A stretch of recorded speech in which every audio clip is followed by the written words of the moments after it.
Hello friends, welcome back to my new blog video. আজকে বানাবো লাউয়ের খোসা ভাজা। এই রেসিপিটা আমি আমার মায়ের কাছ থেকে শিখেছি। তার জন্য লাউয়ের খোসাগুলো কেটে ধুয়ে ভালো করে জল ঝরিয়ে রেখেছি। এরপরে লাউয়ের খোসাটা একটু জলের মধ্যে 50% ভাপিয়ে নেবো নুন হলুদ দিয়ে।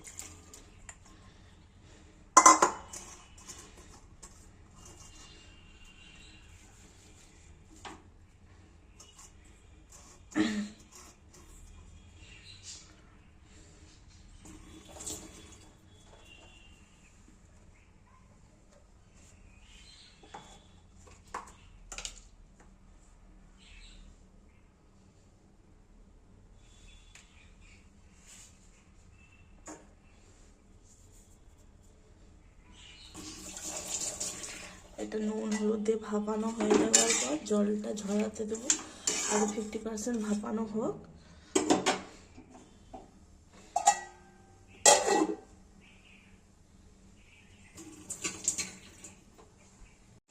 ফিফটি পার্সেন্ট সিদ্ধ হয়ে গেছে। এবারে খোসাগুলো নামিয়ে রেখে দেবো।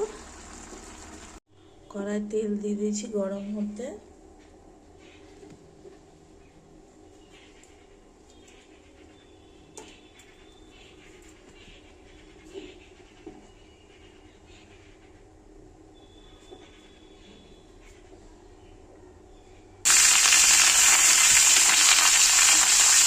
'খোসাগুলো দিয়ে লাউয়ের খোসাগুলো দিয়ে ভালো করে নেড়ে ঢাকা দিয়ে দেবো। আর একটু ভাজা হয়ে আসলে তারপরে পোস্ত ছড়িয়ে নামিয়ে নেব।